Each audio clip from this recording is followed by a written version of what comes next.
వారం రోజులుగా కురుస్తున్న భారీ వర్షాలతో హైదరాబాద్ నిజాంపేట బండారి లేఅవుట్ జలదిగ్బంధంలో చిక్కుకుంది. 3 రోజులుగా అక్కడి ప్రజలు నరక యాతన అనుభవిస్తున్నారు. ఖరీదైన అపార్ట్మెంట్లు, కార్లు, లగ్జరీ లైఫ్ అన్నీ ఉన్నా నలుదిక్కులా వరద నీరు ముంచెత్తడంతో నరకం కళ్ల ముందే కనిపిస్తోంది.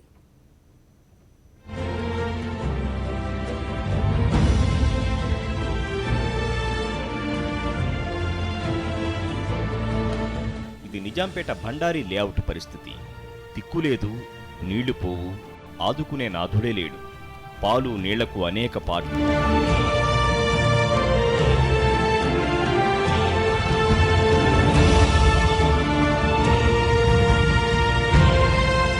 ఇక్కడ దాదాపు 250కి పైగా అపార్ట్మెంట్లు ఉన్నాయి.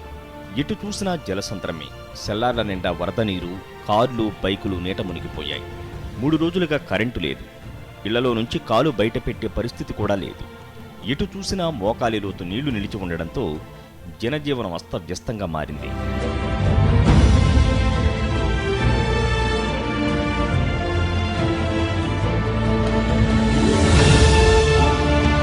వివిధ ప్రాంతాల నుంచి భారీగా వరద నీరు చేరుతుండటంతో నిజాంపేటలోని తురక చెరువు ప్రమాదకర స్థితికి చేరుకుంది.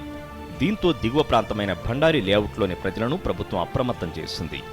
మరో 2 రోజుల పాటు వర్షాలు ఉన్నాయంటూ వాతావరణ శాఖ హెచ్చరించడంతో నిజాంపేట బండారు లేఅవుట్ నుంచి ఖాళీ చేసి సురక్షిత ప్రాంతాలకు వెళ్లడం ఉత్తమమని హైదరాబాద్ మేయర్ బొంతు రామ్మోహన్ సూచించారు.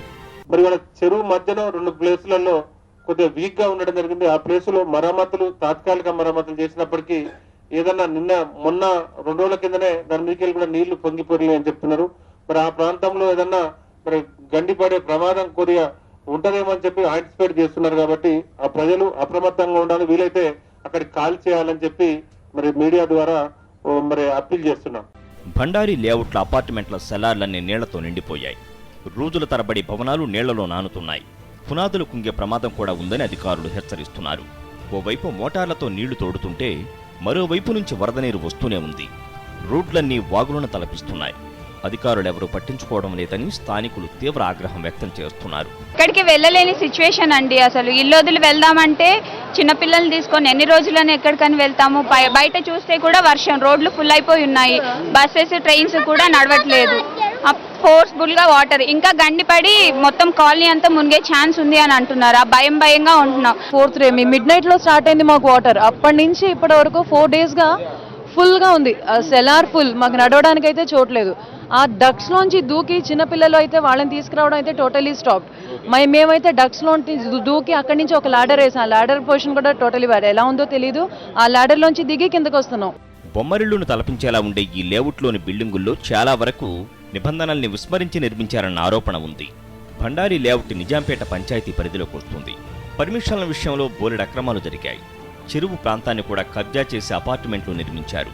దీంతో ఒక్కసారిగా భారీ వర్షాలు కురియడంతో జనం అవస్థలు పడుతున్నారు. 3-4 రోజుల నుంచి చాలా ఇబ్బందిగా ఉందండి. ఒకటి, ఇన్ఫ్లో అనేది పెరిగిపోతుంది, కానీ వాటర్ ఇక్కడ నుంచి బయటికి ఎలా తీసుకెళ్లాలనేది ఇక్కడ ఉన్నటువంటి చాలా మంది ఎమ్మెల్యేలు వస్తున్నారు, మంత్రులు వస్తున్నారు. ఏదో రాకపోతే మళ్ళీ ప్రతిపక్ష ఎమ్మెల్యే రాలేదు, లేకపోతే అధికార పార్టీ వాళ్ళు కొట్టుకుంటారు పొద్దున్న టీవీ ఛానల్లో. దానికోసం సాటిస్ఫాక్షన్ కోసం వాళ్ళు ఎమ్మెల్యేలు కానీ మంత్రులు కానీ వచ్చి 1 గంట ఉండి విజిట్ చేసి వెళ్తున్నారు. నిన్న కేటీఆర్ గారు వచ్చారు. మరి నిన్న కేటీఆర్ గారు వచ్చి ఆల్మోస్ట్ 24 గంటలు గడిచిపోయింది. మరి ఇక్కడ ఎటువంటి విధంగా సహాయ చర్యలు చేపట్టాలో వాళ్ళే చెప్పాలి. ఇప్పటికైనా అధికారులు అక్రమ నిర్మాణాలపై ఉక్కుపాతం మోపితే భవిష్యత్తులో ఇలాంటి సమస్య రాకుండా నివారించవచ్చని పర్యావరణవేత్తలు అభిప్రాయపడుతున్నారు.